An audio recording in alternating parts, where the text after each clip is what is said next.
오늘부터 시작했어요.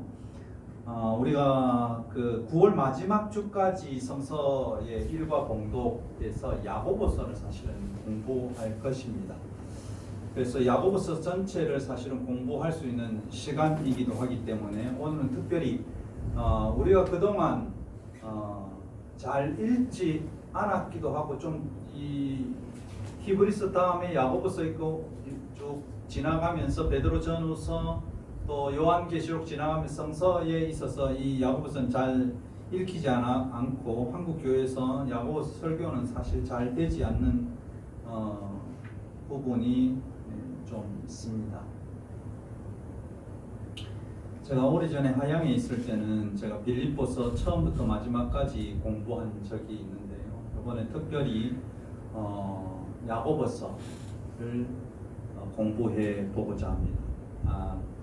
내가 신학생이다 이렇게 생각하시고 같이 공부해 보시면 이 야고보서에 있는 깊은 내용이 우리에게 전달되리라 그렇게 생각됩니다. 특히 이 야고보서는 그리스도를 믿는 사람들에게 편지한 편지입니다.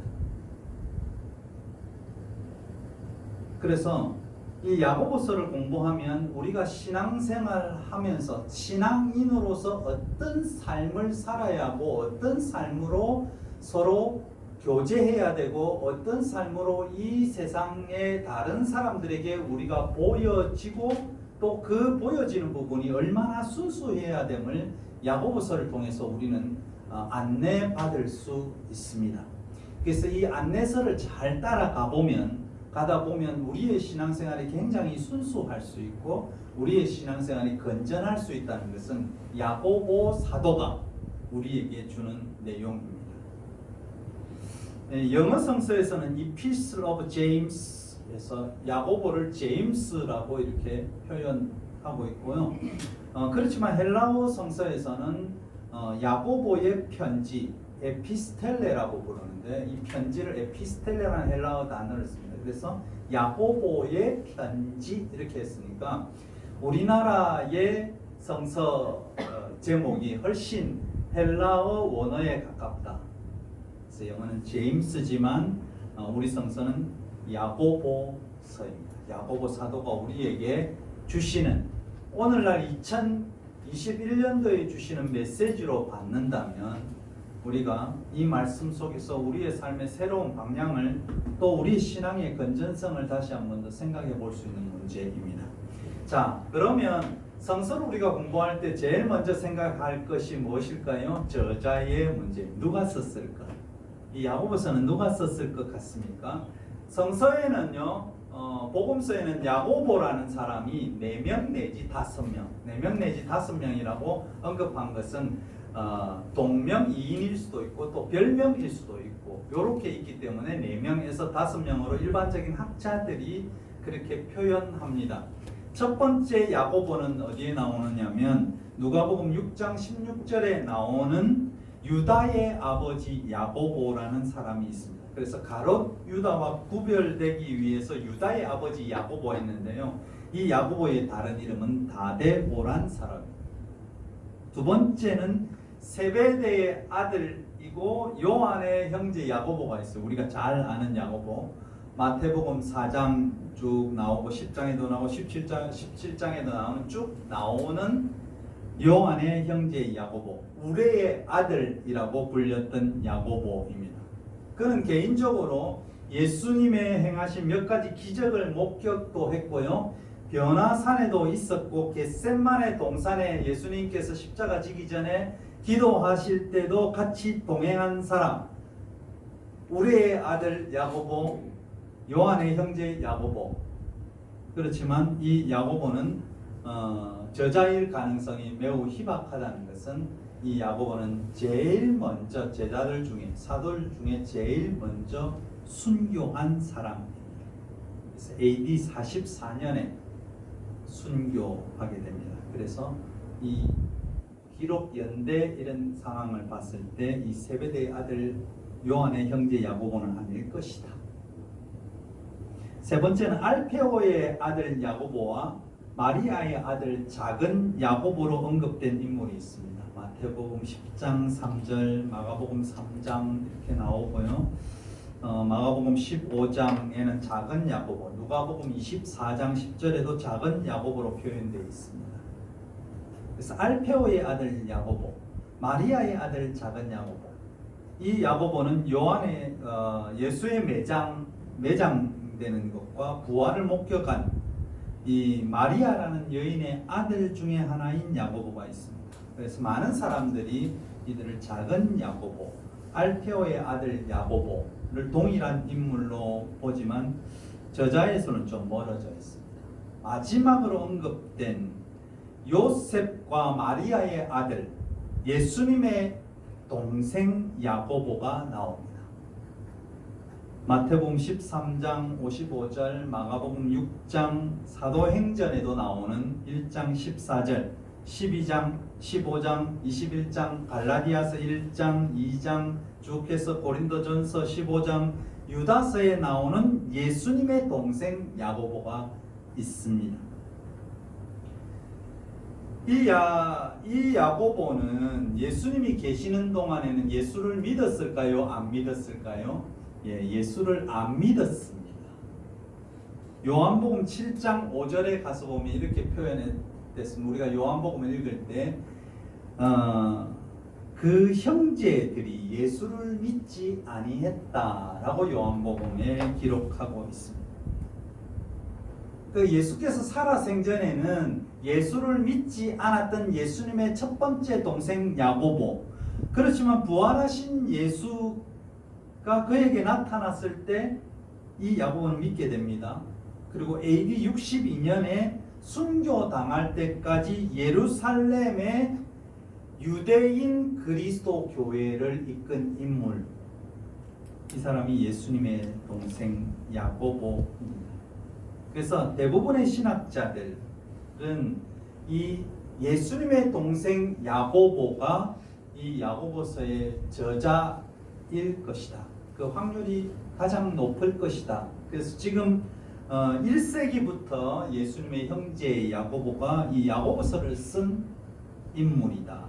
그래서 보수적인 신학자들도 이 야고보서가 기록되어 있는 어조 그리고 그 내용을 볼 때 초기 유대인들이 모인 그리스도 교회의 유명한 지도자에게서 나올 법한 그런 문체라는 데는 의견을 같이 하고 있습니다. 기록 연대는 두 가지 설이 있습니다. 성경 중에 제일 먼저 쓰였을 가능성도 있다. 그래서 AD 49년 예루살렘 총회가요. 사도행전 보면 AD 49년쯤에 예루살렘에서 총회가 열리는데 이때 이 이전에 기록됐을 것이다. 두 번째 설은 순교하기 전에 62년에 야고보가 죽었기 때문에 순교했기 때문에 이 순교 이전에 한 60년대 가까이에 쓰여질 가능성이 있다. 그것은 유명한 성서 주석가인 바클레이는 이렇게 생각하고 있습니다. 하여튼 한 50년에서 60년 사이에 AD 50에서 60년 사이에 이 야고보서가 기록되어서 오늘 우리에게 전해주고 있습니다. 역사가들의 역사, 이스라엘의 그 요세푸스, 역사가 중에 유명한 사람이 요세푸스가 있고 또요 유세비우스라는 사람이 있는데 이 고대 역사가들에 의하면 이 야고보는 예루살렘에 있으면서 수많은 유대인들 그리고 예루살렘에 방문하는 방문객들에게 예수는 그리스도시요 하나님의 아들이시요 메시아라는 것을 가르칩니다. 그뿐만 아니고 이 야고보는 굉장히 경건한 사람으로서 큰 존경을 받았고요. 성전에서 너무너무 오랫동안 기도했기 때문에 그의 별명이 우리가 잘 아는 것처럼 낙타 무릎이라는 별명을 가진 사람이 야고보입니다. 얼마나 기도했으면 여러분 낙타 무릎을 보셨는지 모르겠지만 그 무릎이 엄청나게 딱딱해져서 정말 그 어떻게 보면 꼭 짐승의 무릎처럼 늘 무릎 꿇는 낙타가 사람을 태우려면 무릎을 꿇어야 되잖아요. 그래서 무릎 부분이 딱딱한데 그 정도로 딱딱했다. 그래서 낙타의 무릎.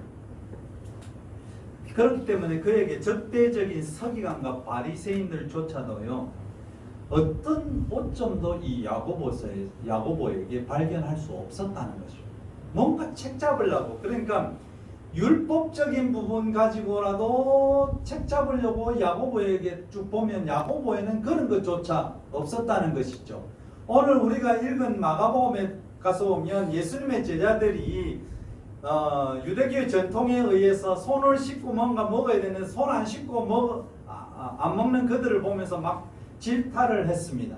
그렇지만 이 야고보는 전혀 그런 질타를 당할 거리조차도 주지 않는 굉장히 경건하고 거룩한 모습의 사람이었습니다. 그렇지만 그에게 하나의 오점이라 이렇게 생각하면 예수를 믿는다는 것, 예수가 그리스도이시고 예수가 메시아라는 것, 이 믿음을 제외하고는 모든 부분에서 완벽했다, 그렇게 보여집니다. 야고보는 왜 죽었을까요? 야고보는 예수를 믿었기 때문에 죽었습니다. 그의 죽음의 배경은 이렇습니다. 이 야고보는 그리스도에 대한 굉장히 신실한 믿음을 가지고 있었기 때문에 선행을 통해 본을 보이고 또 고난을 통해서 강건해지고 하나님이 주신 지혜로 무르익은 그의 믿음, 그 믿음을 보면서 얘는 예수 믿는다는 것을 제외하고는 율법적으로도 완성되어 있고 말이나 행동에 있어서 모든 사람에게 존경받는 이 인물, 그리고 야고보의 말과 행동에 의해서 수천 명이 예수 그리스도께로 갑니다.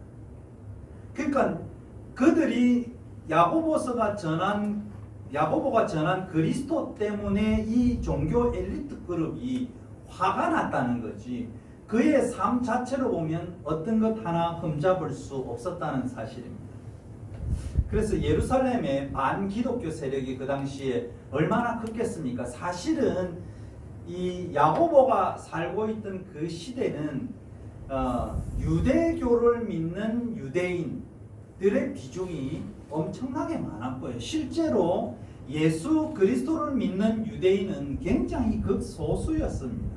그렇다 보니까 얼마나 심한 박해를 받을 수밖에 없었겠습니까? 오늘날로 생각하면 한국의 그 보수적인 기독교인들이 이슬람을 생각하는, 요번에 우리 아프가니스탄에서 이 그 특별 그 공로자 기여자로 해서 우리나라에 오잖아요. 여기에 댓글을 보게 되면 이슬람처럼 취급합니다. 이제 이슬람이 발디디고 있구나, 그들은 절대로 온전한 사람이 될 수 없다, 뭐 알라를 포기할 수 없다, 뭐 이러면서 여러 가지 말이 나오는 것처럼 이 당시에도 똑같았다는 거죠. 예수 그리스도를 구주로 고백한 이 유대인들을 향한 이런 그 압박, 또 그들을 향해서 돌을 던지는 행위, 그들을 향해서 오늘 우리가 행하는 이슬람을 향해서 행하는 이런 행위들과 동일한 행위가 이 당시에 있었던 것입니다. 그래서 종교 엘리트 그룹이 이 야고보를 그만둘 수 없었던 것입니다. 유세비우스, 교회 역사가 유세비우스는 이렇게 표현합니다. 마지막 그의 죽음의 장면, 이 반대자들, 종교 엘리트 그룹의 이 반대자들과 마지막 이 장면을 묘사하는데요. 이 야고보가 죽게 된 원인은 바울의 이 로마행 사건과 관련이 있습니다. 바울은 최종적으로 로마를 가기를 원했기 때문에 그가 죄수인 몸에 잡혀가지고 죄수가 되는데, 나는 로마인이다, 로마인이 어떻게 이 지방 이런 다른 나라에서 재판을 받을 수 있겠는가, 나는 로마로 보내달라. 그래서 가이사라에게 청원을 합니다. 그 청원 때문에 바울이 로마로 보내집니다. 그래서 바울을, 그러니까 유대인으로서 예수를 전하는 바울이 미웠던 그들은 바울을 올가매 가지고 죽음에 이르도록 죽이려고 작전을 짰는데 그 계획이 수포로 돌아갔어요. 그래서 실망한 이 유대인의 종교 엘리트 그룹 지도자들이 예수의 동생 야고보에게 화살을 돌리게 됩니다. 그래서 이 야고보를 그들 가운데 이 사실은 바울 대신으로 끌고 와서 모든 사람 앞에서 어떻게 이야기하느냐 하면, 네가 그리스도는 예수는 메시아라고 한 것을 취소해라. 예수님은 메시아가 아니다. 예수에 대한 믿음을 너는 부정해라, 거부해라 라고 이야기합니다. 근데 이 야고보는 아주 담대하고 또렷한 음성으로 나는 예수가 우리의 구주이고 하나님의 아들이심을 나는 절대로 배반할 수 없다고 그 많은 그 종교 지도자들 엘리트 그룹에게 이야기합니다. 이렇게 이야기하니까 많은 사람이 둘러 있는 상태에서 이렇게 이야기하니까 이 야고보는 그 당시에 제가 서두에 말씀드렸지만 누구보다도 고결한 믿음, 경건함이 만인에게 추앙받고 있던 이 사람이 예수는 그리스도고 메시아라고 이야기하니까 더 이상 이 야고보를 그 당시에 그냥 둘 수 없었습니다. 그래서 종교재판에 처하게 되죠. 그래서 결국 죽입니다. 요세푸스는 야고보가 돌에 맞아 죽었다고 하지만 유명한 역사가인 유세비우스는 야고보를 성전 꼭대기에 데리고 가서 그 당시에 내에 던져진 다음에 안 죽으니까 곤봉으로 때려서 죽였다 이렇게 기록하고 있습니다. 야고보 사도는 어떻게 보면 굉장히 참혹하게 부당하게 목숨을 잃은 그런 상황을 보게 됩니다. 그래서 야고보는 AD 62년에 그 믿음 때문에 죽게 됩니다. 자, 이제 야고보서의 편지 서두를 우리가 읽어보면 야고보서 1장 1절에 가서 보면 야고보는 뭐라고 표현할까? 우리가 야고보서를 읽으면서 야고보 과연 시작할 때 뭐라고 표현했을까? 그게 참 중요해요. 편지를 쓸 때 내가 누구누구입니다 라는 표현은 제일 중요하잖아요. 요새는 편지를 이렇게 쓸 수 있는 기회들이 많이 없습니다. 다 이메일로 쓰고 문자로 쓰고 카톡으로 보내지만 그 당시에는 편지를 써서 전달합니다. 그는 자기의 신분을 이렇게 표현합니다. 하나님과 주 예수 그리스도의 종 야고보라고 표현했다는 사실. 좀 놀랍다 이렇게 여겨 주시면 고맙겠습니다. 야고보는 편지를 쓸 때 유명인의 이름을 들먹이지 않습니다. 마태복음의 1장이 예수님의 족보처럼 이야기하지 않습니다. 높은 지위를 과시하고 왜냐하면 예루살렘 교회의 최고의 지도자였기 때문에 우리나라의 어떤 대형 교회 나름대로 유명한 목사들처럼 앞에 뭔가 타이틀을 아주 거창하게 그의 이력을 거창하게 캐리어를 거창하게 쓰지 않습니다. 이렇게 쓸 수도 있었겠죠. 편지서도에 유다 지파이고 다윗의 자손이고 유다 왕족의 혈통을 이어받은 야고보는 흩어져 있는 12지파에게 편지하노라 이렇게 쓸 수 있었습니다. 또 다른 표현은 세계 최초 기독교 교회의 목사인 야고보는 너희들에게 편지한다 쓸 수 있습니다. 더 또 높이면 우리가 믿는 예수 그리스도의 동생 야고보는 편지한다 이렇게 쓸 수 있었을 것입니다. 그런데 야고보는 편지 서두에 그런 거 다 제외하고 그런 것 없이 하나님과 예수 그리스도의 종 야고보. 종이라는 표현은 우리가 지금은 쉽게 기독교 내에서 쓰여지지만 이 야고보가 거주하던 그 당시 로마 제국하에서는 이 종이라는 표현은 굉장히 일반인들에게 쓸 수 있는 표현이 안 됩니다. 다시 말하면 우리나라 말로 하면 쌍놈이라는 말이에요. 우리 조상들이 당신 조상 쌍놈이잖아, 천민이잖아 이러면 제일 싫어하잖아요. 우리는 성씨를 보면 다 양반인 것 같아요. 우리 조상님들은 다 양반의 혈통을 태어난 민족인 것 같지만 여기 야고보는 처음에 편지 서두에 자기를 낮추면서 자기의 캐리어와 모든 예루살렘 교회 최고 지도자의 모습에서 종의 모습으로 여러분을 섬기겠다. 종의 모습으로 그리스도께 순종하겠다. 그래서 내가 지금 예수 믿는 것은 내가 부담스럽거나 저주스럽지 않다고 그리고 영광으로 생각하면서 하나님과 주 예수 그리스도의 종이라고 표현을 하고 있습니다. 요 사이 방송에서 언급되는 어떤 국회의원과 같지 않습니다. 그는 국회에서 연설하면서 나는 임차인입니다. 이렇게 막 자기를 선전합니다. 실제로는 집이 아파트가 뭐 수억 대 되는 아파트가 2채나 있었죠. 근데 그 국회에 나와서 얼마나 까랑까랑한 목소리로 뭐 경제학 박사라고 이렇게 이야기하는데 나는 임차인입니다. 이번에 세종시 그 문제가 되었을 때 세종시의 그 아파트는 거의 2억 몇천만 원의 차익을 남기면서 슬슬 정리하고 자기가 임차인으로 살았던 것은 서초구의 국회의원으로 출마하기 위해서 그 아파트를 잠시 빌렸을 뿐입니다. 그런데 거기서 나는 이 임대 기간이 만료되면 어떡할까 전전긍긍하고 있었다고 이야기하는 그런 모습하고는 좀 다르죠. 코스프레 하지 않습니다. 야고보는 그런 코스프레가 없습니다. 그는 자기 아버지는 노후를 농촌에서 보내기 위해서 10,000평방미터를 농지를 샀다고 하면서 코스프레하고 있던데요. 근데 아버지는 나는 돈이 될 것 같다고 해서 땅을 샀다고 이렇게 합니다. 그래서 이분이 종교가 뭔가 제가 살펴봤습니다. 아니나 다를까 기독교인이었습니다.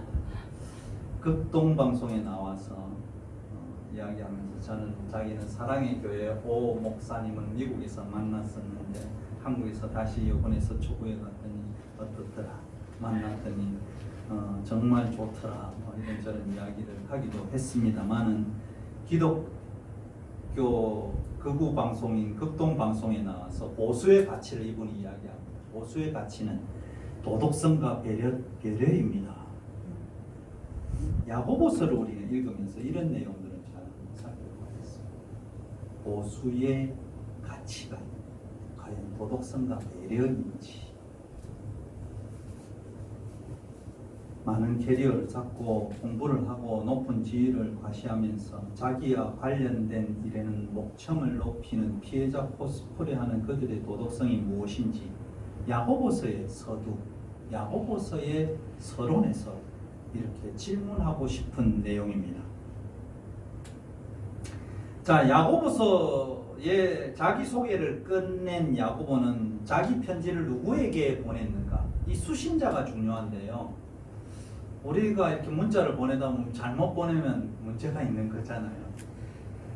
자기 부인한테 보내야 되는 엉뚱한 사람에게 보내면 그 내용이 이상하게 들려지기도 합니다만, 이 야고보는 이 편지에 받을 사람은 흩어져 있는 12지파입니다.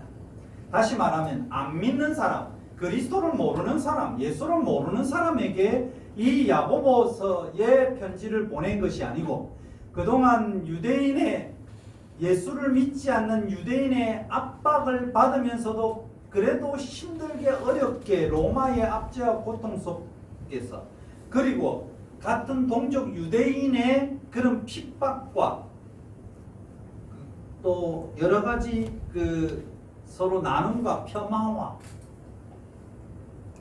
또 외톨이로 만드는, 왕따시키는 이런 문화 속에서 살고 있는, 이것 때문에 로마에도 흩어지고 각 유럽에 흩어져 있는 이 사람들에게 이 편지를 씁니다. 다시 말하면 예수 안 믿는 사람이 아니고 예수를 아는 우리에게 편지를 쓰고 있다는 것입니다. 야고보서의 주제는 우리가 야고보서를 쭉 앞으로 공부해 나가면서 이 주제 속에서 늘 연결되는데요. 야고보서의 주제는 뭔가? 참된 믿음, 참된 종교는 진실한 행위를 낳는다. 이것이 야고보서 전체의 주제입니다. 다시 말하면 우리가 믿는 신앙, 우리가 믿는 기독교는, 내가 참되게 기독교를 믿는다면, 참된 크리스찬이라면 진실한 행위를 낳을 수밖에 없다. 다시 말하면 올바른 길을 찾는 사람은 그 길을 걷는다. 이것이 야고보서의 주제입니다. 여러분, 저와 여러분 모두 올바른 길을 찾을 뿐만 아니고 같이 걸어갔으면 합니다. 우리가 유럽의 순례길 중에 유명한 게 산티아고 순례길이잖아요. 저도 순례길을 한번 가보고 싶다, 이런 마음이 얼마나 드는지 모릅니다. 다리와 무릎이 건강할 때 한번 그 길을 걸어야지 이런 생각도 하는데요. 그건 생각일 뿐이지만 시간이 주어지면 꼭 가보고 싶은 것 중에 하나입니다. 그러나 그것을 소망하는 것도 아름답습니다. 그러나 실제로 우리가 그것을 느끼려면 가서 걸어야 합니다. 우리의 신앙, 우리가 듣는 것, 어떤 설교를 통해서 우리에게 달콤하게 들려지고 내 마음에 뭔가 불러오 이렇게 감정적으로 이렇게 뜨거워지는 것 좋습니다만 감정이 아니고 신앙은 감정이 아니고 행동입니다. 신앙은 감정이 아니고 행위입니다. 사랑하는 성도 여러분, 우리 성령과 함께 이 길을 좀 같이 걸어갔으면 좋겠습니다. 그래서 이 야고보서의 전체의 주제를 우리는 야고보서를 읽으면서 내가 참된 신앙을 가지고 있으면 야고보 사도가 예수님의 동생 야고보가 이야기하는 이 내용 속에 나 자신을 좀 맡기면서 크리스찬의 삶을 살아가야 되겠다. 이런 결심이 있어야 됩니다. 야고보서는 네 가지의 단락으로 나누어집니다. 첫 번째 단락은 1장입니다. 이 1장의 주제는 참된 믿음을 당신이 가지고 있으면 진정한 안정감을 줄 수 있다. 이것이 1장의 주제입니다. 참된 믿음은 잡아당겨도 끊어지지 않고 시험을 당해도 나태해지지 않고 또 타락하지 않고 더 시험 속에서 끈기가 생길 수 있기 때문에 참된 믿음은 절대로 흔들리지 않고 변함없이 하나님 앞에서 나의 삶을 변화시키면서 하나님의 말씀에 적극적으로 반응한다. 이것이 첫 번째 단락의 주제. 두 번째 단락은 2장 1절부터 3장 12절에 나오는 것이 두 번째 단락입니다. 참된 믿음은 무엇인가? 참된 믿음은 진정한 사랑을 낳는다. 이것이 두 번째 단락. 야고보 사도가 우리에게 주는 두 번째 단락. 참된 믿음은 진정한 사랑을 낳는다. 진정한 사랑은요, 여러 가지 환경, 사회적 도전, 개인적인 고난에 짓눌려도 포기하지 않는 사랑입니다. 진정한 사랑은 다른 사람들을 나보다 우선시하는 마음을 갖게 하고 편견에 맞서고 순종과 행위로 믿음의 정당성을 밝히고 난폭한 혀에 재갈을 물린다는 것입니다. 이것이 참된 기독교, 참된 믿음, 이런 믿음의 모습입니다. 참된 믿음은 수동적이고 나약한 겁쟁이가 아닌 담대하고 변치 않는 사랑의 행위를 낳는다고 우리에게 야고보 사도는 두 번째 단락에서 이야기합니다. 세 번째 단락은요, 3장 13절부터 5장 6절 사이에 나타나는 것입니다. 이 주제는 참된 믿음은 진정한 겸손을 낳을 수밖에 없다. 우리가 세속적인 야망을 가지고 있으면요, 질시와 다툼이 일어납니다. 그러나 하나님의 의와 하나님의 거룩을 가지고 있는 진정한 믿음을 가지고 있는 사람은 그가 어디로 가든지 평화를 만들어낸다는 것입니다. 그래서 야고보 사도는 하나님 앞에 진심으로 자기를 낮추라고 이야기합니다. 자랑하는 마음을 이겨내라고 이야기합니다. 사랑하는 성도 여러분, 우리 자랑하는 마음을 좀 이겨내 봅시다. 야고보는 이렇게 우리에게 공부하고 있습니다. 마지막으로 부자들은 그들의 부에 상응하는 삶을 살아야 된다고 야고보 선지자, 야고보 사도는 우리에게 말하고 있습니다. 자, 네 번째 마지막 단락이 5장 7절부터 20절까지가 이 야고보서의 마지막입니다. 야고보 편지, 이 포스트의 마지막인데요. 야고보는 참된 믿음은 진정한 인내를 낳을 수밖에 없다. 이렇게 결론을 맺습니다. 야고보 사도가 예수님의 동생 야고보가 왜 마지막에 너희들이 참된 믿음은 인내해야 된다고 했을까요? 그들의 상황은 굉장히 위협을 받는 상황입니다. 예수님의 재림을 그들이 기대하고 있었지만 그들의 눈에 예수님의 재림이 나타나지 않습니다.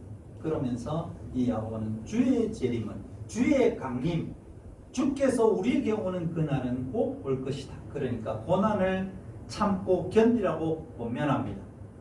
우리나라의 운동선수들이 늘 그 4년 동안 이 고난과 힘든 것을 참고 이기는 것은, 인내하는 것은 무엇 때문일까요?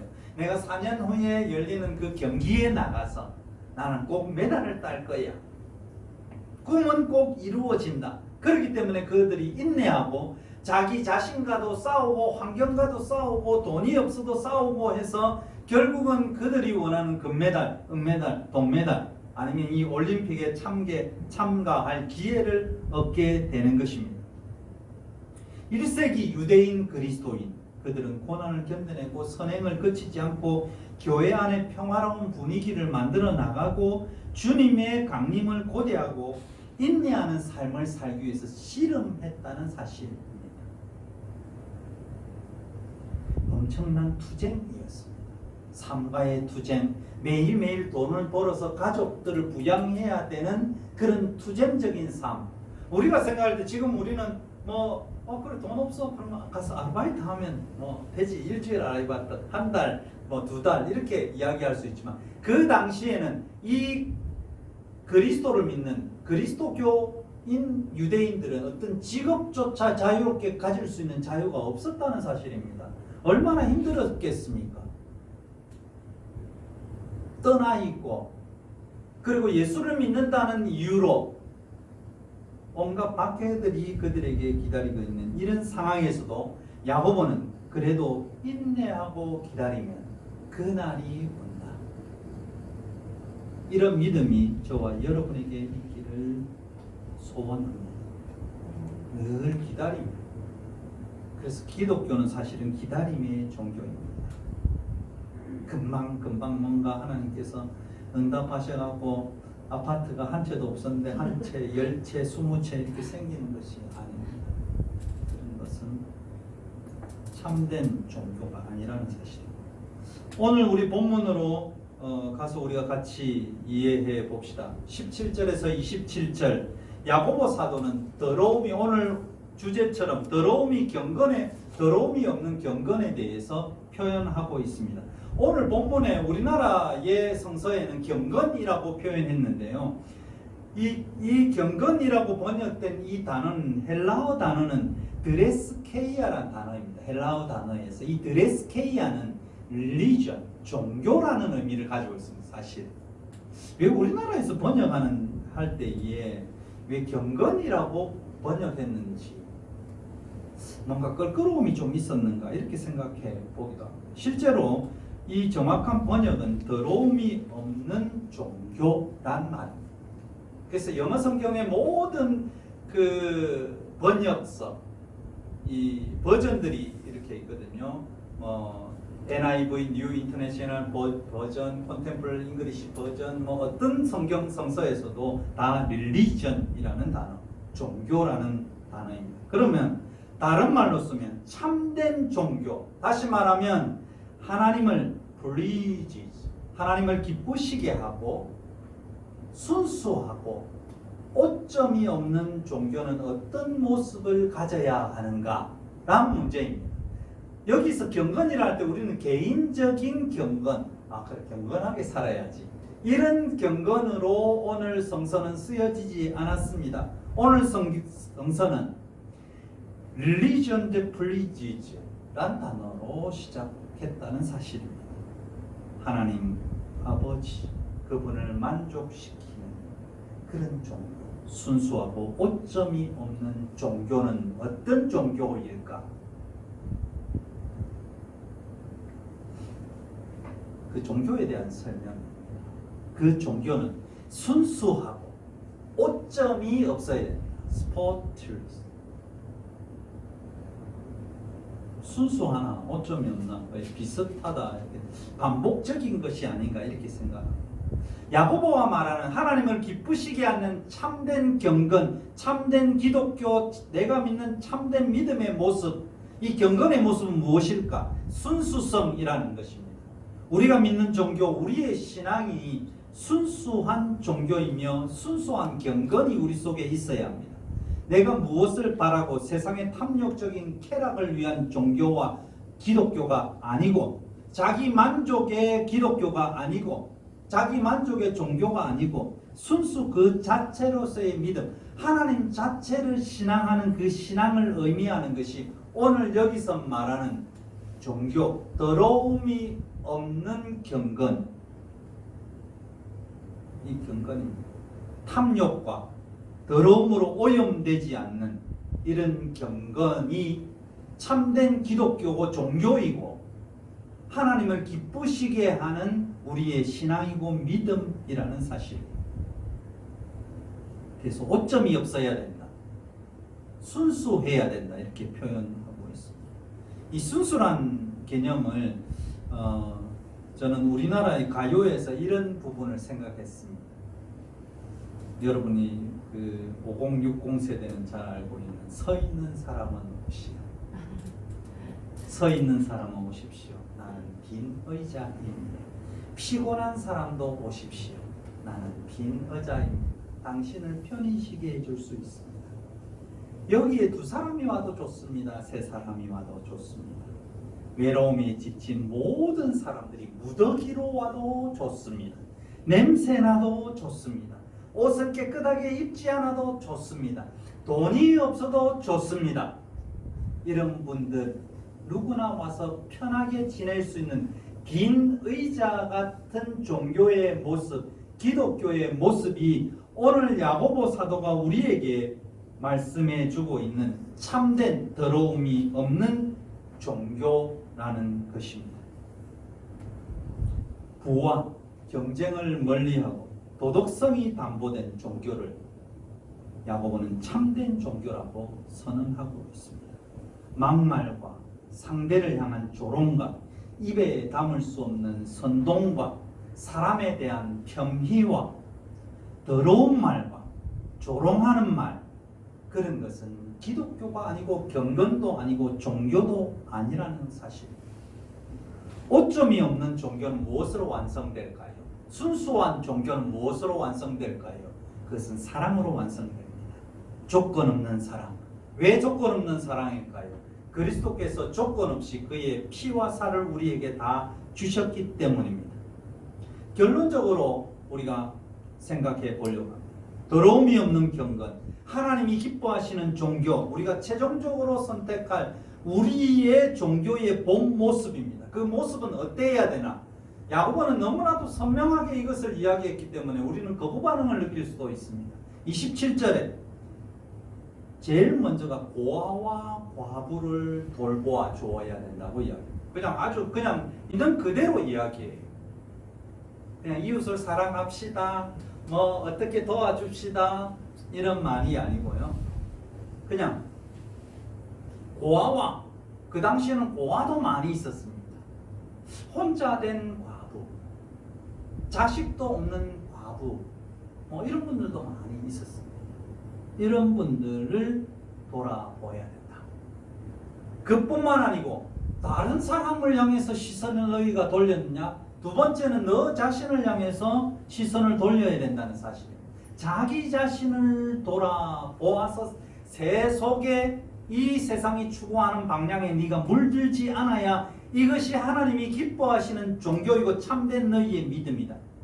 나의 관심과 배려가 필요한 이웃, 자기와 가장 가까이 있는 남편이라는 이웃, 자녀라는 이웃, 부모라는 이웃, 친척이라는 이웃을 돌보는 것, 물질이 없으면 마음으로, 작은 정성으로 가장 가까운 이웃과 마음을 터놓을 수 있고 배려할 수 있는 경건, 이것이 하나님이 가장 기뻐하시는 경건이요 종교라는 것입니다. 그것이 아닌 것은 종교가 아니고 기독교가 아닙니다.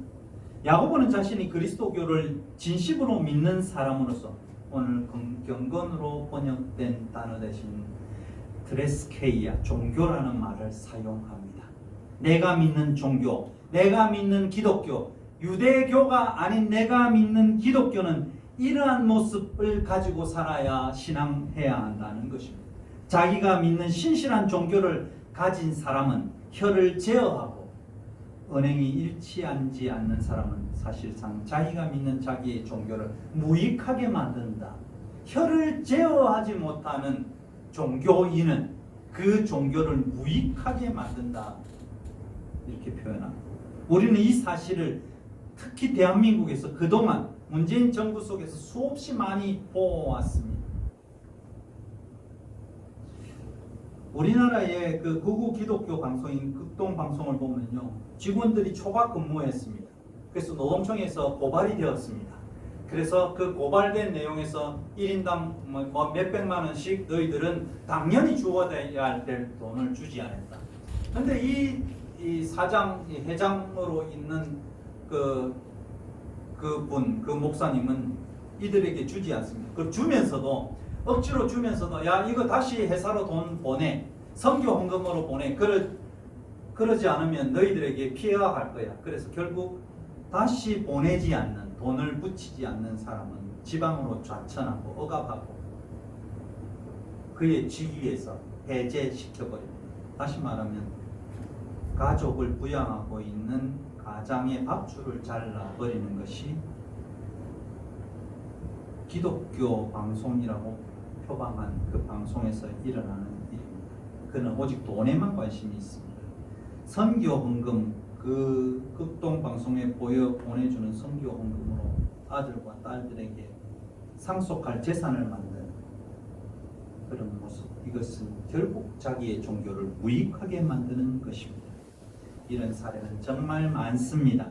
우리는 많이 보아왔습니다. 우리 자신도 마찬가지입니다. 믿지 않는 사람들이 그리스도인의 위선을 목격하면 그 사람뿐만 아니라 기독교 전체를 나쁘게 보는 예는 허다합니다. 종교와 삶이 일치하는 사람들은 내가 어떤 위치에 있든지, 내가 사장이든지 대표든지 직원이든지 사업을 하든지 자기의 일을 가지든지 아니면 조그마한 어떤 가게를 하든지 다른 사람의 필요에 관심을 기울여야 합니다. 야고보는 참된 믿음, 참된 종교는 너희가 믿는 종교, 내가 가진 믿음이 참된 믿음인지 알 수 있는 그런 잣대는 무엇인가? 그것은 자신을 돌아보고 이웃을 돌아보고 관심을 기울이는 종교라고 오늘 본문에서 선언하고 있습니다.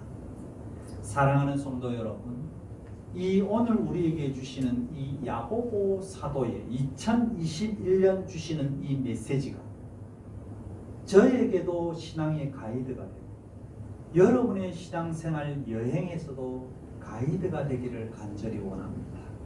그래서 정말 힘있는 크리스찬, 당당한 크리스찬으로서 우리의 남은 삶을 살아갈 수 있는 복된 성도들이 다 되시기를 주님의 이름으로 축원합니다.